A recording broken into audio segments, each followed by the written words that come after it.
Welcome to Rock Book Show, everyone. I'm Kimberly Austin, and joining me is Marc Dolan, the author of a new book on Bruce Springsteen called Bruce Springsteen and the Promise of Rock and Roll. Marc, I was just reading in Paste magazine, they said that to write a rock bio, you either have to have guts or great naiveté. Both. I actually tricked myself into writing this because it started as a way out of writer's block on another project. And I had 100 pages done before I realized that this was the book I was now working on. If I had known when I started I was actually going to do it for real, I might not have started it because there just is so much material. Right. And 45 years worth of material of the way I tell it. And there are over 360 books already. Yes, and I have skimmed almost all of them. The really amazing thing is having to listen to all the recordings. Because, anything that was out there, I tried to listen to. I've listened to hundreds of concerts.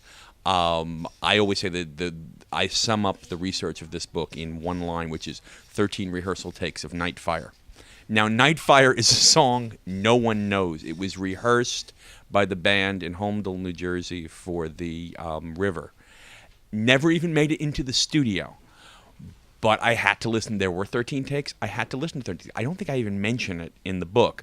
But that's the sort of thing that you listen through when you're panning for gold, and once in a while you'll hit something. Two things I wanted to talk to you about. The Reaganism, Springsteenism issue, and also that was the great spurt of Bruce's image change as well. So you start wherever you'd like to. Well, Bruce's image change. Let me start with Bruce's image change. He was always very attentive to the image. One of his former girlfriends, who was a photographer, talks about the two of them looking at images of Elvis Presley in the 70s, even around the time of Darkness, and saying, trying to figure out how the image worked and what could be used. So he's always going through that. In the early 80s, he starts living in California a lot more in the 80s, before anybody realizes it, because he gets guff from the fans in the 90s for moving to California. He's actually spending a lot of the year in California. Around the time Nebraska is released, he's out in California. And like a lot of men his age in the early 80s, he discovered weight training. And so he starts doing that. But then there was a conscious attempt with Born in the U.S.A. Nebraska, the album before, had been the success to Steam. And the idea was, both at the label, but also Bruce to a certain extent, okay, the last time we went with the thing that only sold so few copies. Now we're going to try to have a mega hit. And the promotion of that album is just after Thriller comes out, and because of the economics of music videos and CDs, both of which are becoming popular, it becomes the idea that you have to have every track on an album has to be a single, which is insane, but there were 6 singles off of that album. Yeah. And all those videos, and it was meant to be sold that way. In retrospect, he calls it a grab bag album. It's his purest pop album. But I'll tell you, when you're in a restaurant or in a supermarket and you hear Springsteen come on the music, it often is a track off that album. Even if Springsteen fans would say, oh, do something off Darkness, etc., that's the one. With the parallel I make in the book is that Reagan, in 1984, Reagan's re-election team was doing exactly the same thing from the other side. They were looking at Reagan's popularity in 80, and they knew the people who voted for him that year. They were trying to broaden his appeal by pulling in people from the center.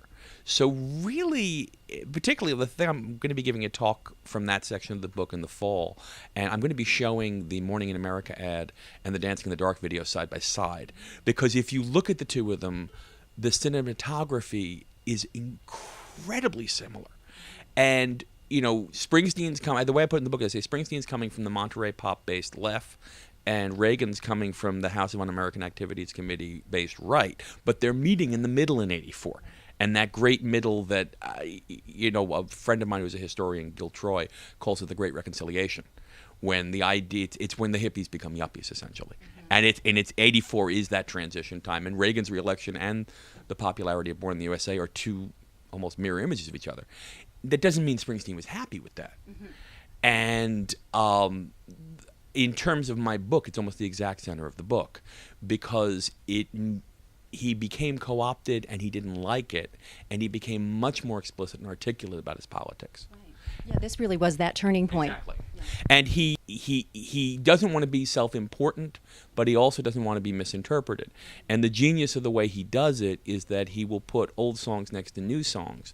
On the current tour, for the first leg, he was taking "We Are Alive," which is the closing track on the album, which is dealing with immigrants and railroad strikers and figures from history like that, and he puts it next to "Thunder Road," connecting the two songs. So that, okay, you like the old thing, this is connected to the old thing, and you want to listen to both of them. He's not shoving it in your face, but he's making you aware of there are connections between these things. Yeah, even at his performance for Hurricane Katrina fundraiser, the subtlety is there, but his personal intensity is also there. Exactly. That, in other words, the issues, the things that make him care about music are the things that make him care about how the society should be run. And he's not, he doesn't have a programmatic attitude. He's not a yellow dog anything. But simple ideas like, if someone's down, you help them. That's not exactly radical. If somebody's in trouble, they deserve a little help. Although it seems that way now, doesn't it? No, it's just, Jesus would not be able to get elected on a Republican ticket these days. No, that was one of my favorite buttons in the 2008 election. Jesus was a community organizer. It's just, these aren't radical ideas. There are issues he cares about, and that's tied into the music, and you can do that and still have a good time because they're both connected. And speaking of a good time, I actually went back today and I watched his Super Bowl halftime show. Oh, yes. Now, where does that stand with fans at this point? Because, the Super Bowl has a bad reputation of being a sellout, and why would he do that? So how do fans feel now? It's not one of the ones that people talk about that much. It's when I started this book, the last two chapters hadn't happened. Which, looking back, was one of the most insane things I've ever done in my life, is I didn't know what my ending was going to be. And at one point, I thought the ending was going to be January, February 2009, where in the space of 4 weeks, he wins the Golden Globe for Best Song for The Wrestler. He does the Super Bowl, and he does the pre-inauguration concert on the Great Mall. 3 things in 4 weeks, and they're 3 very different things. And so I was in advance in December saying, good, I've got my ending. This is great. I can stop writing. And then I watched it. I was like, that was good. But it was, I'll be honest. I'm a major Bruce fan. I think what Madonna did at the halftime this year was even better than what Bruce did. It was a little rushed. He was cutting out verses, but he put so much thought into it. The best thing about the Super Bowl was he then put a journal up on his website of prepping for it. And that was like the whatever number of words explanation of how you prepare for a 12-minute burst of energy. In fact, I quote that on the last page of the book. I quote one line for it because it's a very interesting thing about performance, where he says, it's what you get paid for, to be here now. And he was so in the moment. And he personally looked like he was having a ball with the joking intro and the I'm going to Disneyland at the end. No, he said there was an exact moment. He said, the worst thing can ever happen to you on stage is when you're not there and you're doing it automatically. And he said during that concert, the moment when he snapped back in was when he rolled his head back and then he came forward on the beginning of E Street Shuffle. He said, when I brought my head back, that's when I was in the moment and I was okay from there on in. But he did things like he was debating the boots he was going to wear, what would give him the most traction for the knee slide. The funniest thing was people who didn't know Bruce on, I think it was Hot 97 the next day, were saying, who's this crazy guy doing a knee slide, old guy doing a knee slide his age? And people thought he just thought of it. And the fact is, he had planned it down to which boots would work best for the slide. He did the similar thing. I was talking to people at E Street Radio when I was over there a couple of weeks ago, and evidently the same type of debating was going on about climbing up on the balcony during the Apollo show. That there were like very precise debates about, am I going to go here? Am I going to go here? What would work this? What would work that? And people thought of it as being this incredibly spontaneous thing. And it did work in the moment, but he plans out the logistics insanely. That's incredible. And he must have planned what pants would stretch so he could get into that Sting-like yoga pose there for a minute and a half. And what shoes, again, would allow him to get back up. Yeah, no, exactly. No, there is this kind of debating, and there is this degree of detail he gets into, be it about cars, be it about the precise key to do that an old song was in. But when he is into something, the amount of detail he will spend on it. And you look at lyric changes in some of these songs, like Racing in the Street, and he would go through a number of different models of cars or car parts. Now, I don't mean this one. I mean this model car. And it's just the degree of attention to detail is very important. Who do you think are some of the best musical collaborations he's had, and maybe even the most influential ones? Let me say best first, and then that'll give my brain a chance to get to influential. I think the duet he did with Warren Zevon on Warren Zevon's last album, which is an insane song, that is one of my favorites. There is the collaboration nobody knows of. Very few people unless you're a real hardcore Bruce fan, and I always mispronounce this band's name. There's a band called, I think it's Mara. It is Mara. Okay, I always screw it up and people correct me. He did a song with them that very few people know that track, but it's one of these things similar to the Zevon where he came in, the track was already laid down, he did harmony vocals, he did guitar. It's an amazing collaboration. I think you'd have to talk about live collaborations to a certain extent. My favorite being that just now at South by Southwest, when he had, Jimmy Cliff came up. The lead singer of the Animals heard him praising him in the South by Southwest speech. Somebody told him about it on Twitter. And so he's tweeting about it and they said, let's get this guy to the theater. So that just happened on the spur of the moment. And that was absolutely amazing.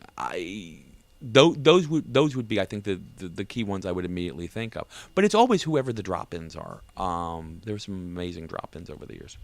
When you mentioned Mara, that takes me back to Bruce is so supportive, and back to his activism. He's so supportive of young artists like Mara, who are very politically active, Arcade Fire. Those are such interesting relationships, and I think, certainly they're grateful for his support. But I think it's great that he comes out and does those collaborations. Oh, you mentioned the other one, Arcade Fire, the marvelous version of Keep the Car Running, which the E Street Band learned their song.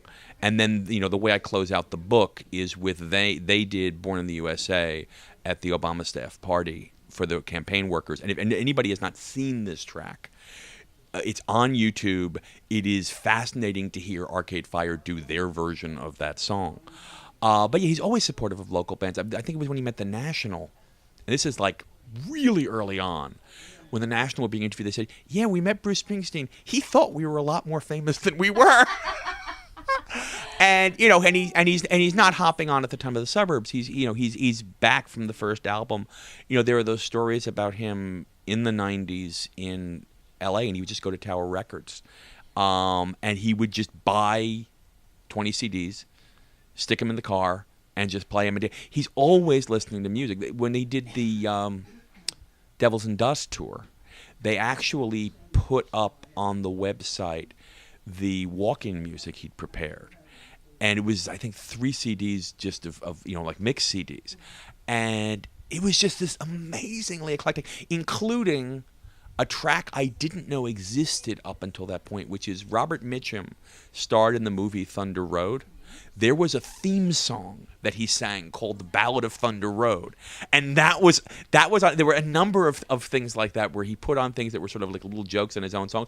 And I got to tell you, Robert Mitchum singing Ballad of Thunder Road is worth having on your iPod. That's a gem. Exactly. That's better than a Shatner cut. Yeah, exactly. Well, except Common People. Yeah. The Shatner Common People is classic. Without Joe Jackson, that would be a classic track. That's one of those like a dozen or so tracks. You never heard this? Try this one. The Common People, because people are blown away by that. I actually think it's superior to the original. I agree. I agree. Sorry, Joe Jackson. No, but it's fantastic. But no, he does those collaborations, and the one that should have happened that didn't, though, was when the Ramones were playing the Fast Lane in Asbury back in the late 70s. He went backstage. He didn't go up with them, and I would have loved it if he'd gone up with them. But he went backstage, and of course, if you know your Ramones, he's not going to hang with Dee Dee. That would be oil and water. He hung with Joey, and he offered Joey Hungry Heart. And now I can actually hear Joey doing Hungry Heart. I think it would be perfect. But that's one where, like, him on stage with the Ramones. He one time at CB's was up with Patti Smith and was essentially like her third guitarist, I guess, for the entire night. And it wasn't even just coming up for encores. He was coming up and doing. He was just basically a backing member of her band, which is the way he tours. Sometimes has toured with Joe Grusecki and the House Rockers. It's just like, I'm just going to play in the background. That's a thing I was going to open with and didn't. Is when he inducted U2 into the Rock and Roll Hall of Fame.